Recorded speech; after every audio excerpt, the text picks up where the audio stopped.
सपनों को सच करने आया था, किसी को नुकसान पहुंचाने नहीं। एक एनआरआई होने के नाते मैं खुद को कमजोर और टूटा हुआ महसूस कर रहा हूं। जैन ने बताया कि छात्र हरियाणवी में कह रहा था, मैं पागल नहीं हूं, ये लोग मुझे पागल साबित करने की कोशिश कर रहे हैं।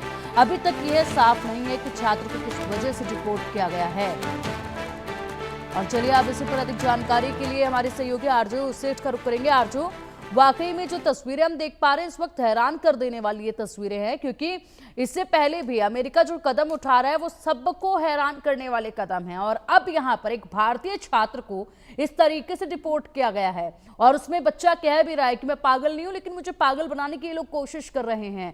क्या कुछ इस पूरे मामले में अधिक जानकारी सामने आई है? क्या कुछ इसमें हमारी तरफ से, सरकार की तरफ से कहा गया है? अभी तक कुछ कहा गया है या नहीं? जी बिल्कुल। देखिए, अगर देखें तो अमेरिका के न्यू जर्सी में एक भारतीय छात्र को न्यूयॉर्क एयरपोर्ट पर अपराधियों की तरह जमीन पर पटका गया और फिर हथकड़ी लगाकर भारत डिपोर्ट किया गया। और भारतीय मूल के अमेरिकी बिजनेसमैन कुणाल जैन ने रविवार को इसका वीडियो जो है वो सोशल मीडिया पे शेयर किया, जिसके बाद से लगातार इस पर चर्चा जो है वो हो रही है। फिलहाल बात करें तो जिस तरीके से डिपोर्ट किया गया उस पे कई सारे सवाल जो है वो खड़े हो जाते हैं। जिस तरीके से उसको जमीन पर लिटाला गया है, तस्वीर में भी हम देख सकते हैं, और जिस तरीके से हथकड़ी जो है उसके हाथों में लगाई गई, साफ तौर पर पोस्ट में भी यही लिखा गया है कि उसने कोई जुर्म नहीं किया है। वो जो यूएस है पढ़ाई के लिए आया था, अमेरिका पढ़ाई के लिए आया था या कोई भी वजह से आया था, लेकिन जिस तरीके से व्यवहार करके उसे डिपोर्ट किया जा रहा है ये कई सवाल खड़े करता है। और पोस्ट में भी यही लिखा गया है किस तरीके से जो एनआरआई है वो इस पर पूरा शोक जता रहे हैं कि मैं खुद को कमजोर और टूटा हुआ महसूस कर रहा हूं। तो साफ तौर पर उनकी तरफ से ये भी बताया गया कि छात्र हरियाणवी में कह रहा था कि मैं पागल नहीं हूं, ये लोग मुझे पागल साबित करने की कोशिश कर रहे हैं। अभी तक ये साफ नहीं हो पाया है कि छात्र को किस वजह से डिपोर्ट जो है वो किया गया है, लेकिन इस पूरे मामले को लेकर विदेश मंत्रालय एस जयशंकर से भी हस्तक्षेप करने की मांग जो है वो की गई है। और इस पूरे मामले को लेकर कि आखिर उस लड़के को क्यों डिपोर्ट किया गया और आखिर वो लड़का कहाँ है, इस पूरे मामले को लेकर कहीं ना कहीं हस्तक्षेप करने की मांग जो है एम्बेसी और मिनिस्टर एस जयशंकर से की गई है। फिलहाल देखना होगा कि क्या इस पूरे मामले को लेकर हस्तक्षेप किया जाता है, क्योंकि ये बेहद गंभीर मामला है। हम देख रहे हैं किस तरीके से लॉस एंजलिस में डिपोर्ट पॉलिसी को लेकर, जो डिपोर्टेशन पॉलिसी है ट्रंप की, उसको लेकर विरोध प्रदर्शन देखने को मिल रहा है। अंतर्राष्ट्रीय जो छात्र हैं उनके प्रति जिस तरीके की जो रणनीति बनाई जा रही है उसको लेकर, और कहीं ना कहीं अब ये जो खबर निकलकर सामने आ रही है जिसमें एक भारतीय छात्र को डिपोर्ट किया गया, वो भी उस तरीके से जो इलीगल लगता है, बिल्कुल जिस तरीके से हथकड़ी पढ़ाई गई।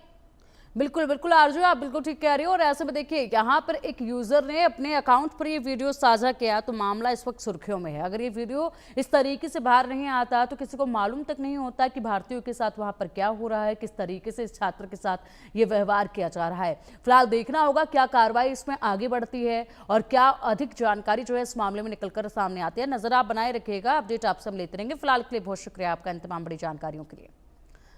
बढ़ेंगे आगे। तिब्बत में फिर लगे हैं भूकंप के झटके। एक बार तिब्बत में आज दूसरी बार भूकंप आया है। 7:35 पर भूकंप आया। वेक्टर स्केल पर इसकी तीव्रता 4.2 मापी गई है। रात को भी 11:52 पर भूकंप आया था। यहाँ पर रात को 11:52 पर भूकंप आया। उसके बाद सुबह सवेरे भी भूकंप आया है, यानी कि रात हो रही है तो भूकंप के झटकों के साथ हो रही है तिब्बत में इस वक्त, और सुबह की शुरुआत तो भूकंप के झटकों के साथ हो रही है। लोग डरे सहमे इस वक्त नजर आ रहे हैं, क्योंकि तीव्रता जो है वो भले ही 4.2 रही, लेकिन अगर ये थोड़ी सी भी बढ़ती तो बड़ा नुकसान जो है हो सकता था।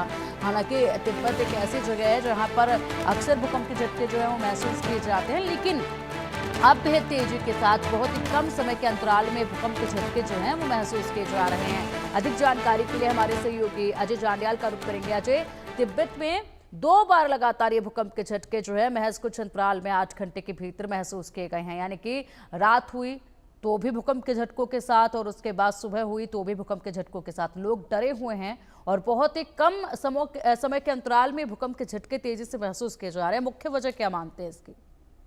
देखिए, बिल्कुल आप ठीक कह रही हैं। जिस तरीके से पिंकी लगातार तिब्बत में भूकंप के झटके देखे गए हैं, और अगर आप देखें तो पिछले 3 दिनों में ये तीसरी बार भूकंप के झटके हैं और 8 घंटे में 2 बार भूकंप के झटकों को महसूस किया गया है। हालांकि इसकी तीव्रता 4.2 या 4.4 के आसपास रही है, मगर यकीनन भूकंप के झटके इसलिए लोगों को दहशत में डाल रहे हैं क्योंकि लगातार आ रहे भूकंप के झटकों के बाद इस चीज का खतरा बना हुआ है कि अगर इसकी तीव्रता ज्यादा हुई तो एक बड़ा नुकसान कर सकते हैं। जिस तरीके से म्यांमार में हुआ, जिस तरीके से थाईलैंड में हुआ, अगर उस तरह का भूचाल अगर इस तरफ आता है, भूकंप इस तरफ आता है, तो यकीनन एक बड़ा नुकसान हो सकता है। मगर एक चीज देखने वाली है पिंकी कि पिछले कुछ समय में अगर आप देखें तो खासतौर पे ये जो इलाका है, दुनिया के कई ऐसे देश हैं जहां पर अगर आप देखें तो भूकंप के झटके कई बार जो है वो देखने को मिले हैं। चाहे वो ताइवान है, चाहे वो इसकी थाईलैंड की बात की जाए, म्यांमार की बात की जाए, भारत के कई राज्यों में जो है भूकंप के झटके देखे गए हैं और अब तिब्बत जो है वो है। इसी तरह से चीन, जापान जो है वो पहले से भूकंप के झटकों को देख रहे हैं। तो ये यकीनन एक दहशत लोगों में बनी हुई है कि आखिरकार बार बार जो रिपीटेड भूकंप के झटके आ रहे हैं उसके पीछे की वजह क्या है। बिल्कुल, इसी के साथ ये भी जानना चाहेंगे तिब्बत कितना तैयार है, क्योंकि अभी तक तो रेक्टर स्केल पे जो तीव्रता मापी गई वो 4.2, 4, 3.5 ऐसे देखी जाती रही है, लेकिन अगर 5 या उससे ऊपर ये तीव्रता जाती है तो बड़ा नुकसान हो सकता है। कितना तैयार है? लगातार जो भूकंप के झटके महसूस किए जा रहे हैं उसके हिसाब से तिब्बत कितना तैयार? देखिए, जहां तक भूकंप के झटकों की बात की जाए तो